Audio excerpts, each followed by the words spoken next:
All right, let's get started. Question of the day, yesterday, today, and tomorrow is, are you incident response ready? Hi, I'm Kathy Orlislager. I am the Director of Customer Success at CyberSaint, and I gained a few perspectives from working in the cybersecurity space. I learned about the threat landscape when working at Verizon Business and the evolution of breaches by following the Verizon Data Breach Investigations report. I witnessed a shift from a very defense protection focused security practice to the adoption of more detection and response capabilities and the vast innovation that was happening in that realm with machine learning, AI, whatever you want to call that.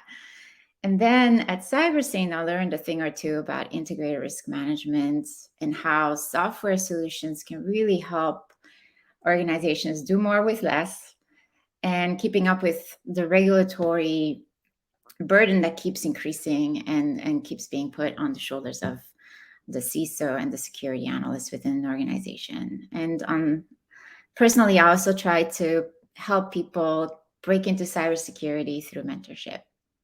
And today I will connect all these dots and hopefully share some insights that benefit all of you. It's not if, but when, and I know you're all rolling your eyes and saying, tell me something new, Kathy. But the thing is, the regulators, all of them have caught on, and they are now making that assumption when writing new regulations. And already older regulations have a focus on incident response, but every single new regulation that's being pushed out is very mindful of incident response readiness, whether you're in healthcare, finance, the defense side, energy, it really doesn't matter. You just can't hide from them anymore. And on top of that, you have state privacy regulations and a new federal bill was introduced, the American Data Privacy and Protection Act, that would kind of be a federal privacy law, kind of overarching all of them. And then obviously outside of the United States, you have the GDPR very much raising the bar on the protection of data of its citizens, and so much more in various theaters. But why, right? Why all of this regulation? And the bottom line is they really are trying to reduce the impact to your organization, but also to the ecosystem that you belong to. So that secondary loss, which is really hard to quantify when it comes to putting a number on the impact one particular event may have. Ultimately, we're looking more at supply chain risk. That's at stake. We're so closely connected with each other. There are so many dependencies within all the systems that we navigate as individuals and organizations that you just can't manage risk and incident response as a result through the lens of one organization or in a vacuum, really. A good example is, Maersk, which is a global shipping company. They operated also in the Ukraine. They were affected by NotPetya, which was a very, very aggressive, destructive, wormable type of malware.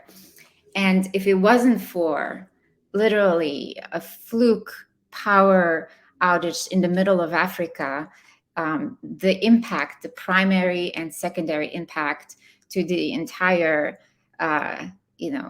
ecosystem, depending on their shipping and logistics, would have been massive, more than they have already had to endure. And that is why it is obvious enough to the regulators that something must be done to increase our collective resilience. So what is incident response truly?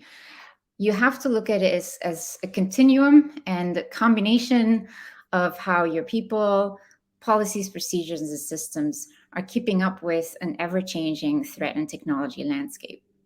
So it starts obviously with documentation, and I know it's a pain in the neck, but it's so critical. The first part is your incident response policy, the procedures as well, but critical to knowing who does what, when, how is having a very good inventory of your data and your systems and being able to classify them in a particular order based on the business criticality that they play in your organization. And obviously the communication plan is an important element too, and I'll talk a little bit more about that. Training is the second piece. How do you, as an employee within an organization, report an incident? Or maybe as a private citizen, right? You may be affected by cybersecurity threats as a citizen. So maybe there are ways to actually report those. And then who does what, when, how, when there is a cybersecurity incident within your organization. So you have to kind of train the people to be very responsive, to act quickly and things like that. Time is of the essence. Technology is something that keeps evolving, but the key to a good incident response readiness is kind of that layered approach and performing the defense in depth effort. And I shared how there's that evolution from MDR to EDR, now into XDR and things like that. But all these alphabet soups kind of are make an important part of what incident response is. And then you have to test all of that, making sure that you perform regular tabletop exercises, walking through the who does what, when, how, whether at an operational level, very tactically, or involving your leadership team. This is a great way to get them on the same page as to what goes on, why it's so important to do these things, and what role they play.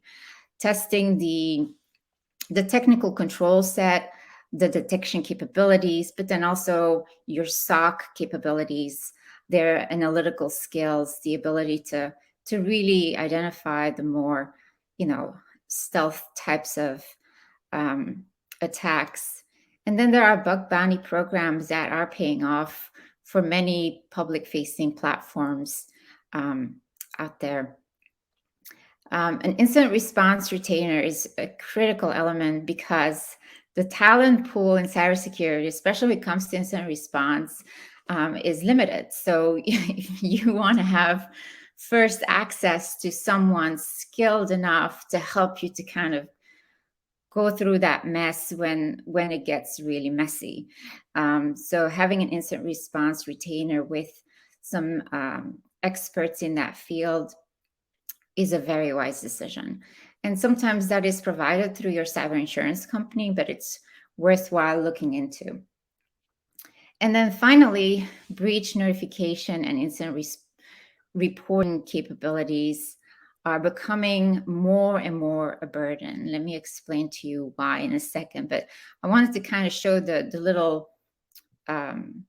graph on the top comes literally out of the NIST Incident Response Handler Guide. I highly recommend you consulting that.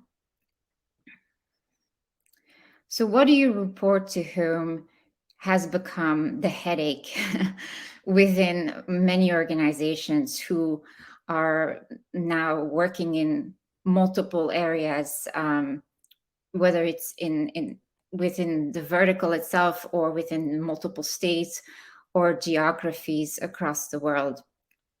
So the original reporting requirements were centered around breaches of personal identifiable information. That's where GDPR came from, CCPA came from, and now the ADPPA is coming from.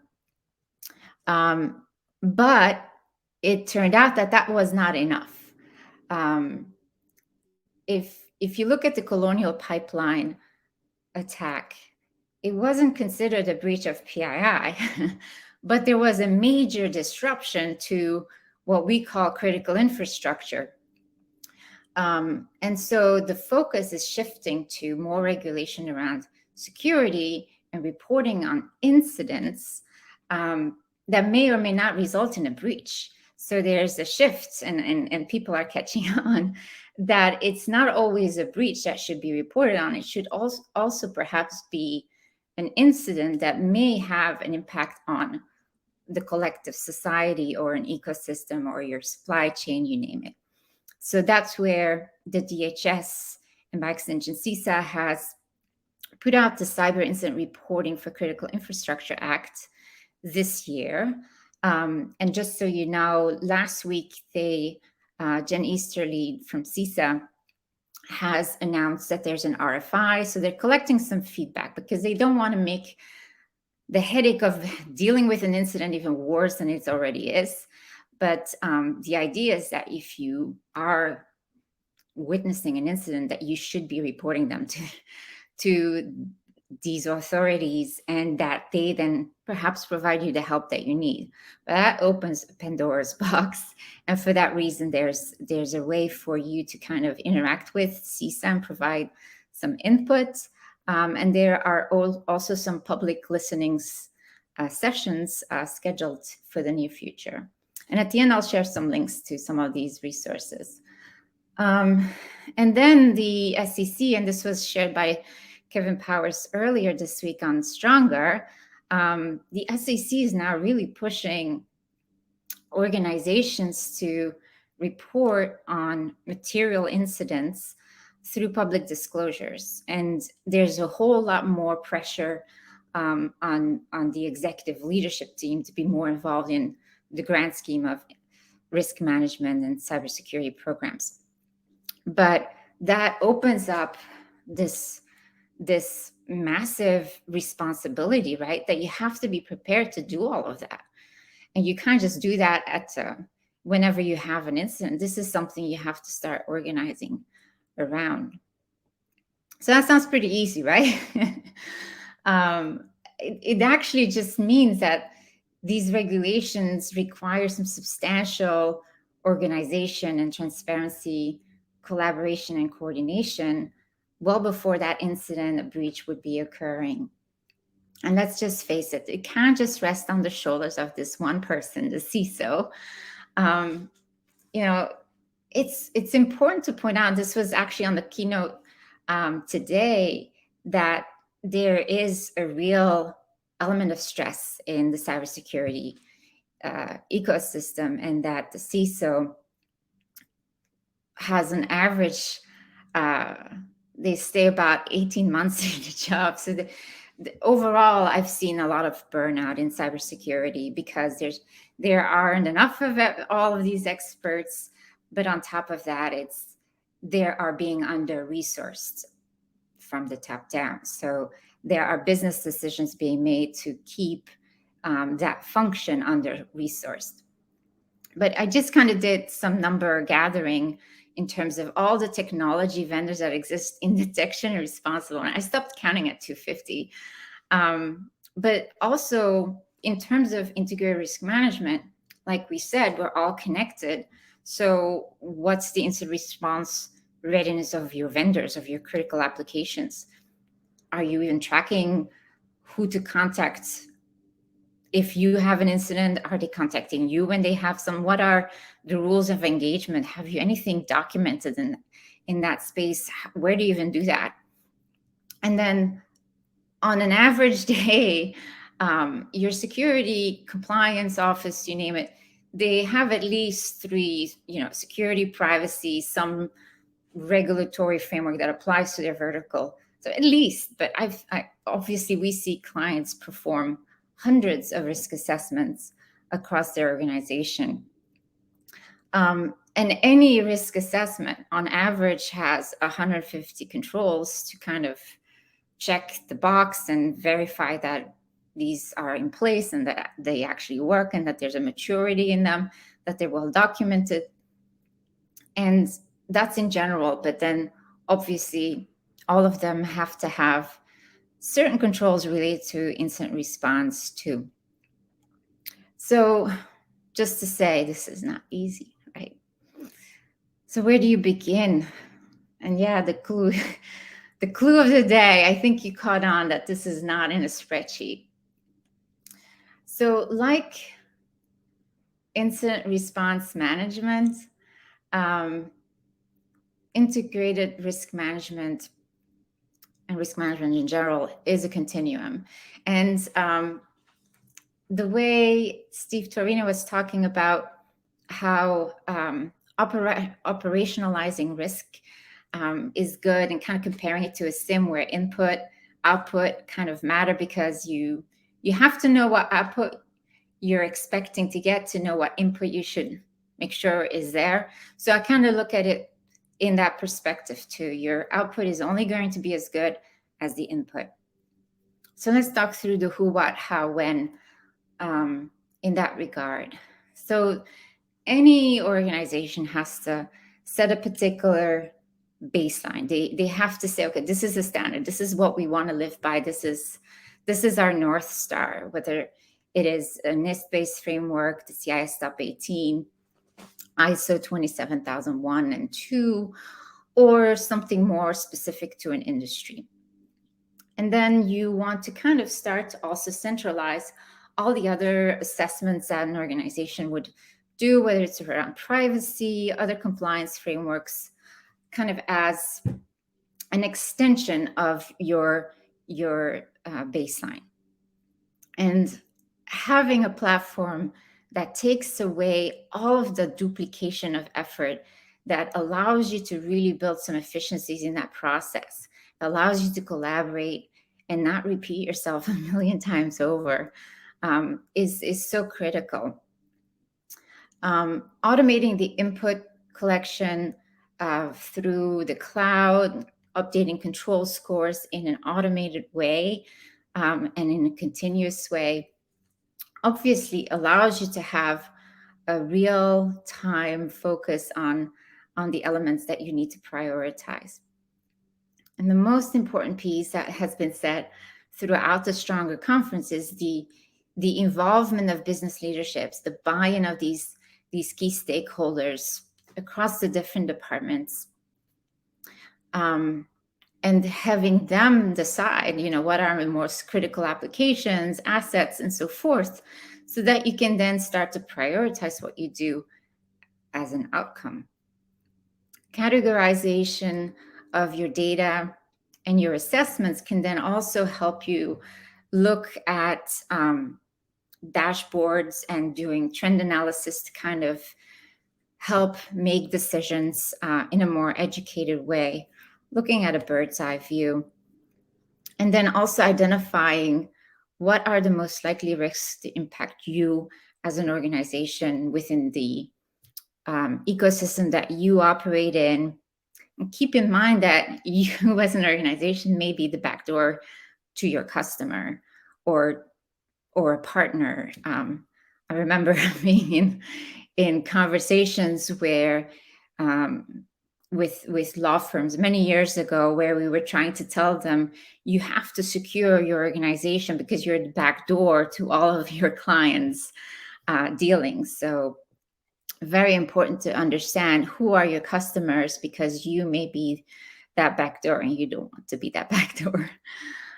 So let's talk about the output then. Ultimately, involving your leadership in risk management, and then also with these incident response planning efforts, gives them that transparency that they need, because they're going to have to be able to say on a quarterly basis, this is how we feel about the security strengths that we have in place, our security program, as well as our incident response capabilities. Being able to relate financial impacts of a risk, of a cybersecurity risk to the business, and then providing risk mitigation solutions in terms of dollars and cents is what they care about, right? So it's very important for the CISO, but anybody else really interacting with that leadership team to speak their language and not to speak in the alphabet soup that we live in.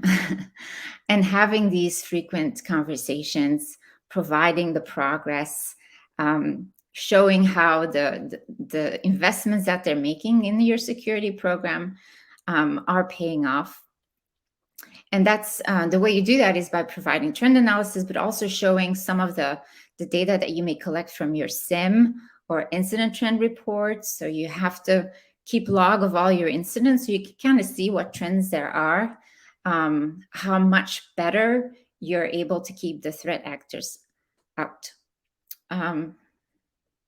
Aligning your cyber risk management goals to business goals is obviously so important. So when you're managing incident response or risk management in general, you have to be able to say, how would this impact our ability to grow our revenue, our ability to retain customers, our ability to remain highly rated in terms of our credit, so that we can keep borrowing money at an attractive rate, keep attracting investors, and keep growing your market share.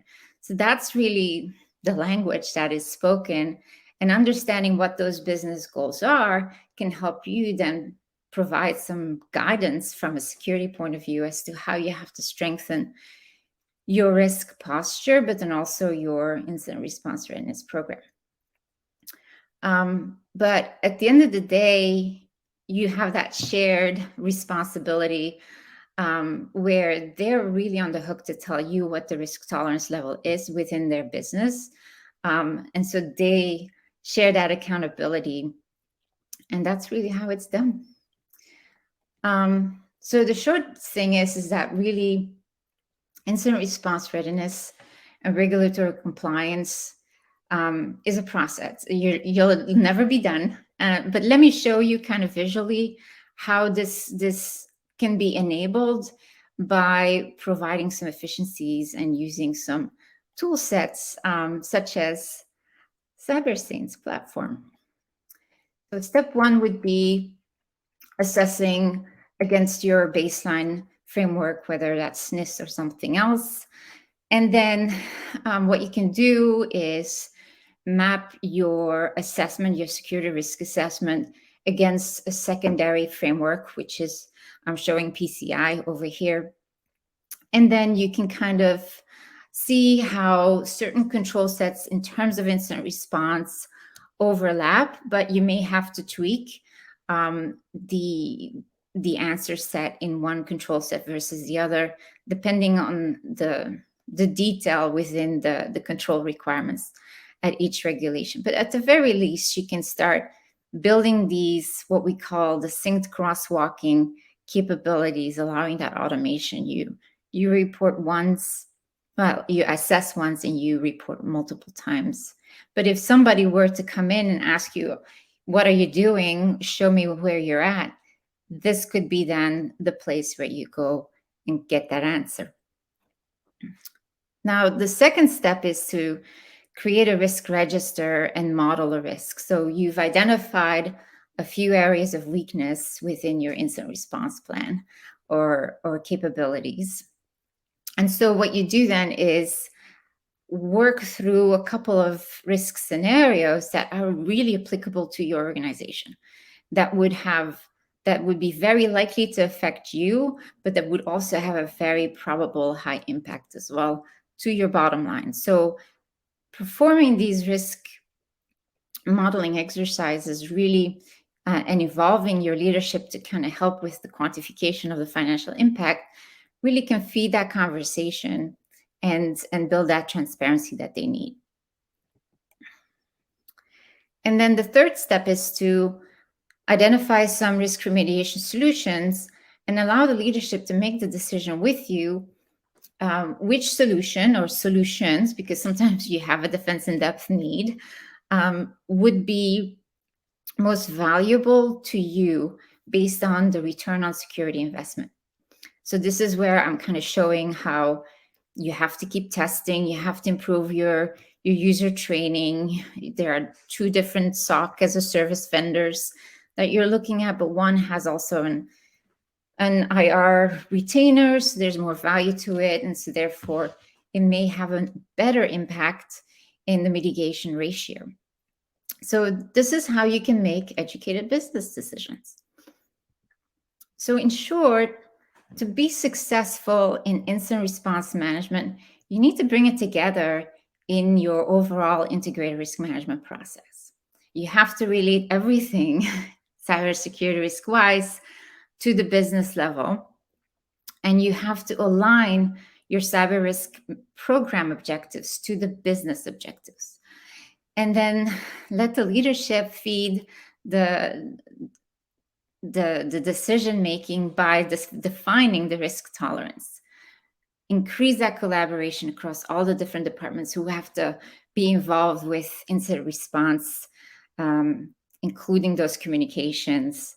Centralize the data collection, that collaboration, automate as much as possible to eliminate the burden on all of your people, but then also eliminate potentially human error.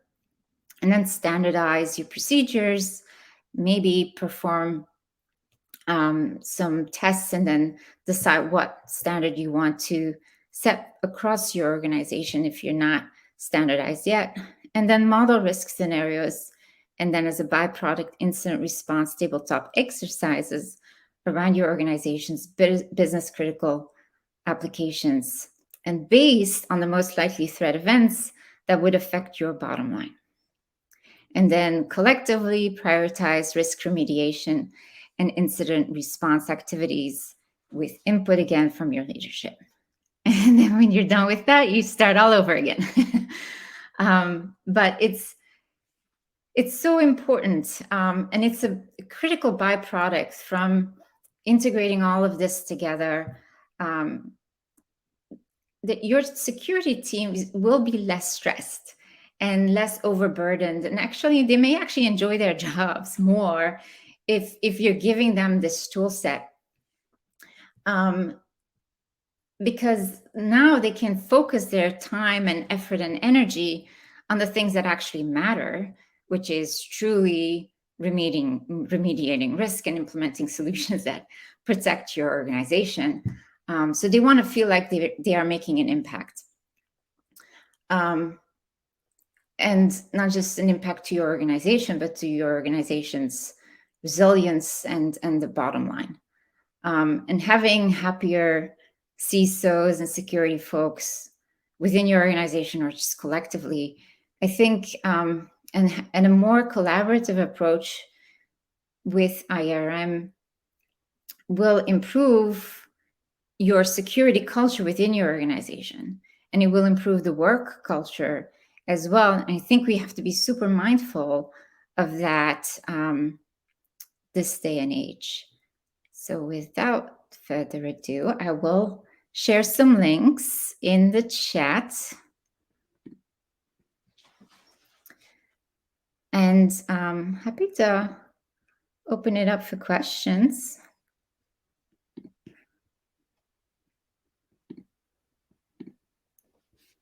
Hold on, let me share some links here that I wanted to include.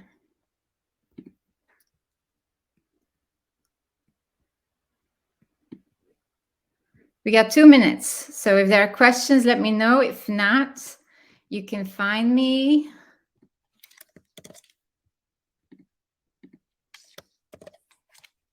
Thanks, Antonio. Oh, I can't copy paste. Well, if you want the resources I just talked about, this is my email address. I don't see any questions. Hey, Sherry. I think that's it. Well, I hope this was insightful. Thank you so much for joining me, and enjoy the rest of Stronger. You have a great day.